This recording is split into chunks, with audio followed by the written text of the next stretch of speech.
evening to today's LawSikho's thorough newspaper analysis for the day of 13th June 2023. So today we have one editorial article. Now we have discussed this previously about how a man went forward and raped a woman's dead body, and the High Court later acquitted this man of rape charges. So this today's editorial article, which has been taken from the Indian Express, is on the same issue, and it is titled Man Acquitted of Rape on Dead Woman, What IPC Says on Necrophilia. For the second and the third segment following that, we will have the news update and the legal news. So, with respect to today's editorial article, it talks about the Karnataka High Court holding that having sexual intercourse with a woman's dead body would not attract the offense of rape punishable under Section 376 of the Indian Penal Code. Now, why is it so? Firstly, a dead body cannot consent. And the Karnataka High Court came forward and said, like, some of the primary things which would come into consideration when we are alleging a rape is that a consent has been denied. Like, instead of a no, someone went forward and forced themselves on the person. That cannot be proved in case of a dead body. Second of all, even if there is a rape, with respect to a living person, there is a health risk that is involved. Serious and grave injury could have happened. That is also not the same with a dead body. Further, the High Court did observe that this is a lacune in the law, and it recommended the central government to come forward and amend the Indian Penal Code to protect the dignity of the dead. Now, the High Court, while hearing this case, observed that a clear reading of Section 375 and Section 377 show that a dead body cannot be equated with that of a human or a person. Now, the court also relied on the Supreme Court ruling of Pandit Paramanand Katara versus Union of India, where the Supreme Court held that the dignity of the dead body must be preserved. So, in this case, the man has only been acquitted of defiling or not protecting the dignity of the dead body. The court also relied on the National Human Rights Commission advisory for upholding the dead's dignity. So, following this, the only question that arises as of now is that is necrophilia an offense in India? In the case of Rangaraju versus the state of Karnataka, the court held that necrophilia is an erotic attraction with the dead. Now, as of date, the Indian Penal Code does not list necrophilia as a specific offense. However, courts have held that the act of necrophilia can be brought under Section 297 as an indignity meted out to the human corpse.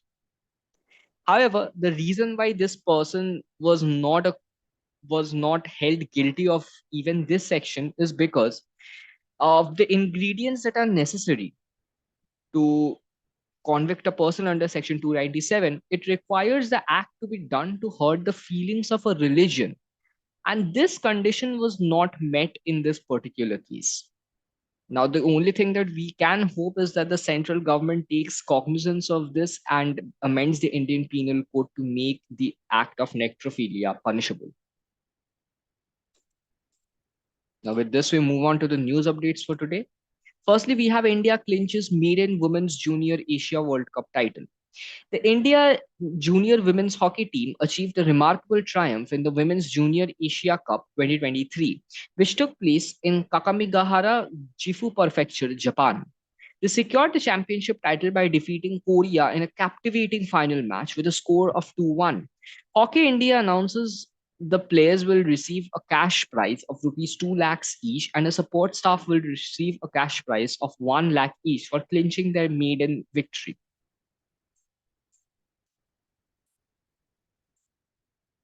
Secondly, we have India tops world ranking in digital payments. Now, India, with 89.5 million digital transactions in the year 2022, has topped the list of 5 countries in digital payments, according to the data from MyGov India. As per the data, India in the year 2022 accounted for 46% of the global real-time payments, adding that the digital payment transactions in India is more than the other 4 leading countries combined.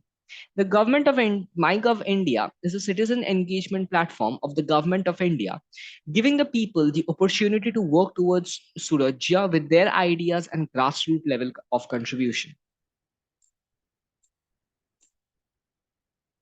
For the international news segment of the day, we have US and UK back new Atlantic Declaration for Economic Cooperation.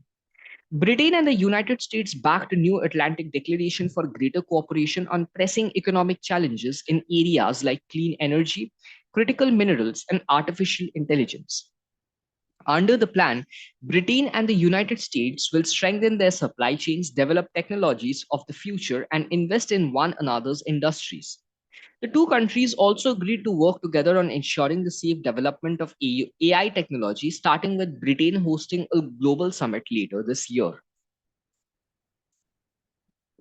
Secondly, we have Japanese Tokito Oda becomes the youngest Grand Slam wheelchair champion of 2023. Japanese tennis player Oda Tokito has won the French Open men's wheelchair singles title, becoming the youngest winner of a Grand Slam tournament in the category. At the age of 17, Oda is the youngest winner of a men's Grand Slam title since wheelchair competition was open to professional players in 1968. Oda has been ranked number 2, but rises to the top spot following this victory that makes him the youngest ever men's wheelchair world number 1. So that is a lot of achievements in one single trophy. Next up, we have the World Day Against Child Labor. World Day Against Child Labor is observed on the 12th of June, which aims to inspire a global movement against child labor.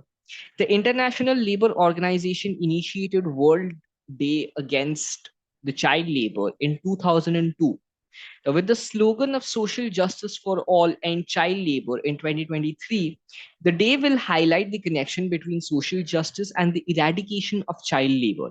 Its purpose is to motivate individuals, organizations, and governments to combat child labor and work towards its permanent elimination.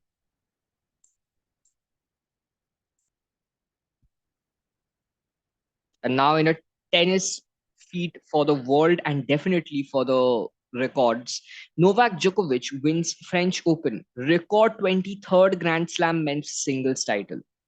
Djokovic earned his record 23rd Grand Slam men's singles championship, breaking a tie with Nadal and moving 3 in front of the retired Federer with a 7-6, 6-3, 7-5 victory over Ruud that really was not in doubt for most of its 3 hours 13 minutes. Djokovic, who is 36 and hails from Serbia, puts this one alongside the French Open titles he earned in 2016 and 2021, making him the only man with at least 3 from each major event. He has won 10 trophies at the Australian Open, 7 at Wimbledon, and 3 at the US Open. For the legal update segment of the day, we have Supreme Court stays Delhi High Court order which allowed bike taxi operations of Rapido and Uber in Delhi after they had been halted. So the Supreme Court stayed the Delhi High Court order allowing bike taxi aggregators to operate in Delhi without aggregator license. The bench further apprised that the Delhi government had drafted a policy regarding this and has invited comments and objections regarding the same from industry stakeholders. And until the process was complete, Rapido and Uber bike taxi operations would not be allowed in Delhi. So this was all for today. For free study materials and TNA PDF slides, please join our Telegram channel, the link of which you can find in the description given below, or you can always scan the barcode that is given on your screen. Please don't forget to subscribe us on YouTube and stay up to date with the thorough newspaper analysis as it comes out every day. Thank you.